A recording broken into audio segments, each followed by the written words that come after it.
Hello, thank you for joining me today when I shall be reading from This, An Eye for an Eye, which is the brand new book, the first in the D.I. Kate Young series, due out February the 1st, by Thomas and Mercer, and is available in all formats, including ebook, audiobook and paperback. I thought maybe you'd like to hear the prologue, which actually came from a nightmare that I had back in 2017, which was when I first started penning my thoughts down for this book. It's had a lot of reworking since then. My editors and I have done a bit of work on it to bring it into the whole story. But I hope you'd enjoy it anyway, just to give you an idea of what this book's about. So the prologue. Kate blamed her clumsiness on the erratic swaying of the outdated train rather than the wine she'd drunk, or the little white pills she'd taken to help her get through the flesh-pressing, back-slapping event. She preferred to work the investigations rather than be commended for her or her team's actions. The pills had been necessary, the wine had not. In the small train bathroom, Kate rinsed her palms with cold water. She'd got through the event and could concentrate again on day-to-day business. Rather than pointlessly networking, she would rather have been wrapping up a recent drugs bust. Her thoughts were interrupted by the buzzing of her mobile phone. She shook her hands dry, then slid the device from her pocket, and as she did, the train lurched to the left, sending her phone skidding towards the toilet. With an exasperated click of her tongue, she leant forward to retrieve it, but it was trapped behind the cistern. She manoeuvred her body into the space between the toilet and the wall, and slid down to capture it between her long, slim fingers.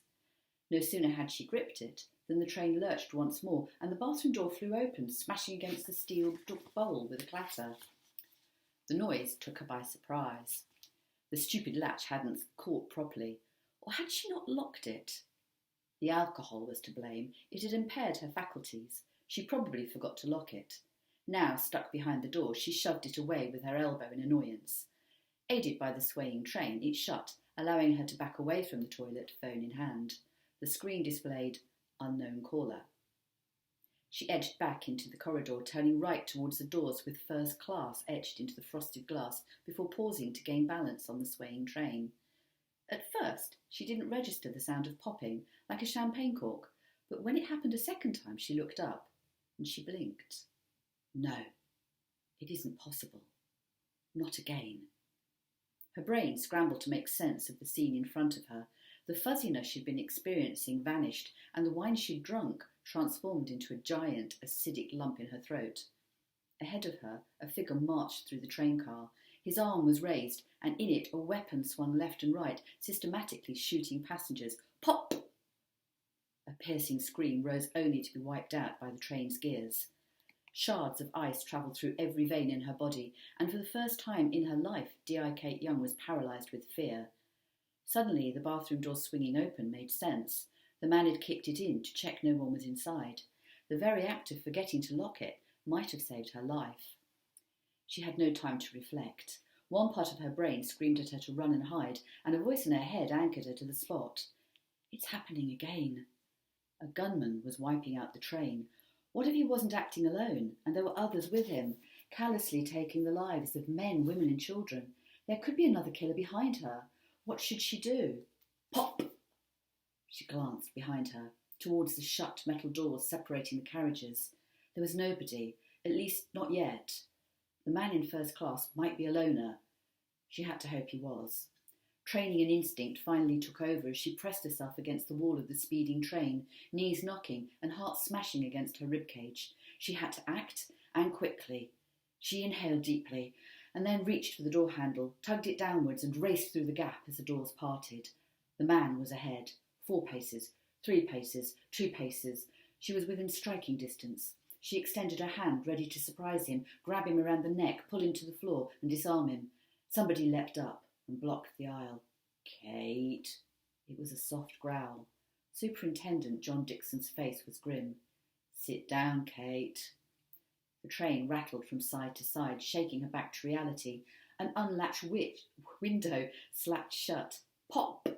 The man she'd almost attacked was unaware of what had happened and continued through the train carriage and out of the far doors. There was no gun in his hand, only a rolled-up copy of the Metro.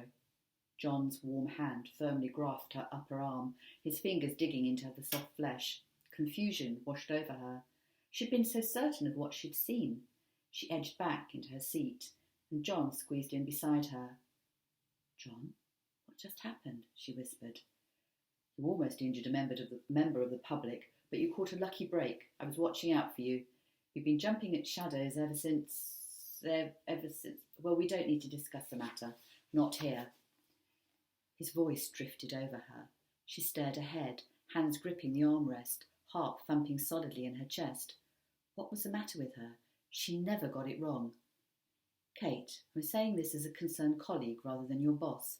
Your reaction was understandable. You've been under an enormous amount of strain recently, but you can't keep pushing yourself. I know you were against taking too much time off in January, and you threw yourself back into work against all advice, but this proves we're right to be worried about you.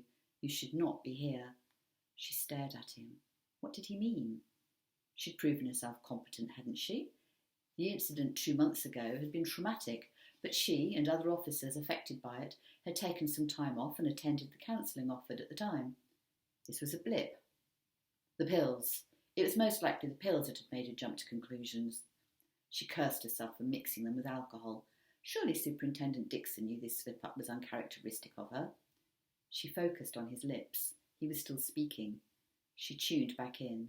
His voice was like melted butter. I want you to take an extended leave. Maybe go on holiday. Get away for a while in the sunshine. It'd do you good.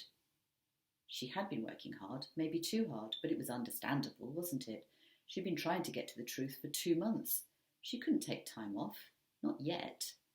Dixon's face was pure sincerity, but a voice in her head, exactly like her husband Chris's, scoffed, Time away from the force, so you can't rattle any cages.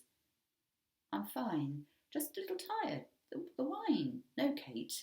You need to take some proper time off, and that's an order. He returned his attention to the book lying face down on the table, leaving her with her thoughts. He's worried, Kate, and worried men have something to hide. The prologue. I hope you enjoyed the book as much as I've enjoyed writing it, and that you will really enjoy meeting Kate and her team. Thank you for watching. I hope to see you again next time. Thank you. Bye.